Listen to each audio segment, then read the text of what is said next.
Cabinet విస్తరణ అధిష్టానం చూసుకుంటుందన్నారు మంత్రి కోమటిరెడ్డి వెంకటరెడ్డి. ఫోన్ ట్యాపింగ్ కేసులో నిందితులందరూ జైలుకు వెళ్తారన్నారు. కేటీఆర్ పగటి కలలు కంటున్నారని, మళ్లీ వచ్చేది తమ ప్రభుత్వమే అన్నారు. ధాన్యం విక్రయించిన 72 గంటల్లోపే రైతుల ఖాతాల్లో డబ్బులు జమ చేస్తున్నామని మంత్రి కోమటిరెడ్డి తెలిపారు. ఆయనతో మా ప్రతినిధి రవికుమార్ ఫేస్ టు ఫేస్ ఇప్పుడు చూద్దాం.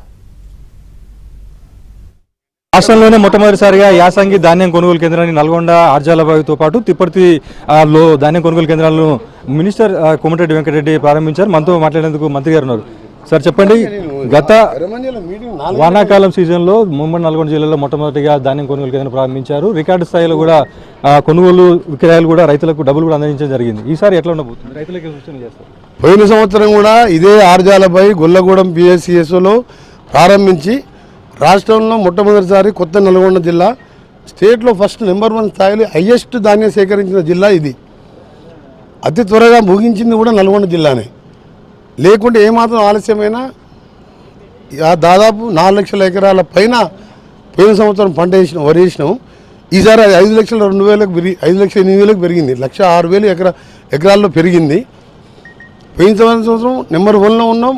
భువనగిరి జిల్లాలో నేను అక్కడ ఇన్ఛార్జ్ మినిస్టర్గా ఆ జిల్లాలో ఉన్నాం. అక్కడ కూడా పర్యవేక్షించాను తప్ప అక్కడ లేట్ అయి ఉన్నాం. వర్షంతో ధాన్యం తడిచింది. ముఖ్యంగా చెప్పండి, యాసంగి అంటేనే అకాల వర్షాలు ఉండే అవకాశం ఉంది. రైతులకు ఎలాంటి సూచన లేకపోతే అదే విక్రయదారులు కూడా ఏం చెప్పబోతుంది? పోయినసారి 45 మనకు క్వింటాల సన్నాలు వేసాం, సన్న బియ్యం. ఈ సంవత్సరం వచ్చే సంవత్సరం అది డబుల్ కావాలని. ఎందుకంటే కొద్దిగా పెట్టుబడి ఎక్కువ, కొద్దిగా నీళ్ళు ఎక్కువ అవసరం పడ్డా రేటు 500 బోనస్ ఇస్తున్నాం. గతంలో సన్నాలకు 2,200కే మిల్లర్స్ కొనేవాళ్ళు. ఇలా 23, 20 ఏ గ్రేడ్కు ప్లస్ 500 యాడ్ చేసినాం. మొత్తం చెల్లించిన ఒక కొంత బకాయిలు అక్కడక్కడ ఉన్నాయి మాకు. అది కూడా ఈ మధ్యనే ఈ 2-3 రోజులు రిలీజ్ చేస్తున్నాం. హైదరాబాద్లో కొన్ని జిల్లాల్లో వర్షాలు పడ్డాయి మన 2-3 రోజుల కింద. ఆ భయంతో ఎక్కడెక్కడ వచ్చినాయి కొనాలనే సెంటర్లు ప్రారంభిస్తున్నాం.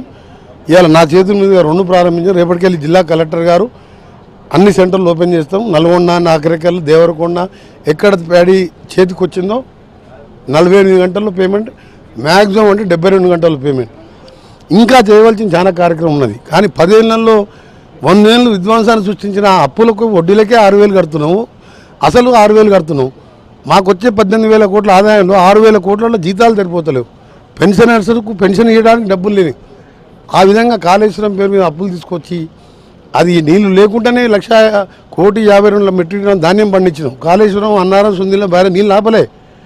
ఎందుకంటే మీరు ఈ 3 కూడా కొట్టుకుపోయే అవకాశం ఉందని NDSA వాళ్ళు రిపోర్ట్ ఇచ్చిందంటే, NDSA అంటే పార్లమెంట్లో చట్టం చేసిన యాక్ట్. అది NDA కాళేశ్వరం విచారణ కమిటీ ఘోష్ కూడా నివేదిక కూడా సిద్ధం అవుతున్న నేపథ్యంలో ఏం చెప్తారు? వాళ్ళే NDSA రిపోర్ట్ ఇచ్చింది, ఘోష్కి ఇచ్చింది. మా క్యాబినెట్ మెంబర్స్ కూడా సీఎం గారు క్యాబినెట్లో కూడా ఇవి చెప్పడం జరిగింది, ఇవ్వడం జరిగింది మాకు కూడా రిపోర్టు. ఈ 3 ఎప్పటి వరకు ఉంటాయో మేము గ్యారంటీ ఇవ్వలేము. ఉంటాయా గ్యారంటీ అంటే 3 పోయే ప్రమాదం ఒక మేడిగడ్డగా. అందుకనే మేము నీళ్ళు ఆపుతలేము. దాని మీద రాజకీయం చేస్తాం. పోయినసారి దాన్ని వాడకుండా మరి 1,52,00,000 పెట్టిన ధాన్యం ఎట్లా పండింది? తాను కేసీఆర్ అంత మంచివాడిని కాదు, మళ్ళీ వచ్చే BRS పార్టీ అధికారంలో వచ్చిన తర్వాత ఎవరిని వదిలిపెట్టినా అని చెప్పేసి KTR అన్న వ్యాఖ్యలపై. కేటీఆర్ గారు, నువ్వు ఏదో తండ్రి చాటు కొడుకులాగా పెరిగావు. కేసీఆర్ కొడుకు అని నువ్వు ఎమ్మెల్యే అయినావు. నీకు తెలియదు రాజకీయాలు. 16 సీట్లు ఎట్లా పోతాయి? నువ్వు 2వసారి 88 సీట్లతో ముఖ్యమంత్రి అయ్యావు. నువ్వు మేము 3 గెలిచినాం ఎంపీగా. నేను, ఉత్తమ్ కుమార్ రెడ్డి గారు, రేవంత్ రెడ్డి గారు. నామినేషన్ వేసి పైసా ఖర్చు పెట్టకుండా 10 ఏళ్ళు అధికారం ఉండి నిజంగా మంచి పనులు చేస్తే 2-3 సీట్లన్నా రావా? నువ్వు గ్రాడ్యుయేట్లు ఎందుకు పోటీ పెట్టలే? విదేశాల్లో ఉన్న తీసుకొచ్చి పట్టుకొని వదిలిపెట్టాను. విదేశాలకు ఓడిపోయిండు. ఫోన్ ట్యాప్ చేసి ప్రభాకర్ రావుని మీరే పంపించిండు. హరీష్ రావు ఒకసారి, KTR నువ్వు రాకు. జడ్జిలది, సినిమా ఇండస్ట్రీ వాళ్ళది, బిజినెస్ మెన్ ట్యాప్ చేసి అన్ని పట్టుకున్నారు. మీరందరూ అరెస్ట్. నువ్వు రాకని బద్దలాడుస్తానికి అక్కడే 16 నెలలు దాచిపెట్టింది. సంవత్సరం పాటు రాధాకృష్ణరావు, ప్రణీతిరావు, తిరుపతి అన్న, ఎల్లన్న, పుల్లన్న, ఎల్లారావు, పుల్ల అందరు జైల్లోనే ఉన్నారు. ఓడు విదేశాల్లో దాచుకున్నది ప్రభాకర్ రావు. రేపు పాస్పోర్ట్ రద్దు అయింది. Red corner government of India, home department ఏదైతే వాళ్ళ అన్అఫీషియల్ పొత్తు పెట్టుకుని బీజేపీ పార్టీకి ఏదో అధికారులు వాళ్ళు రెడ్ కార్నర్ రేపు మాపో తీసుకొస్తున్నారు. వీళ్ళందరూ జైల్లోకి పోతారు.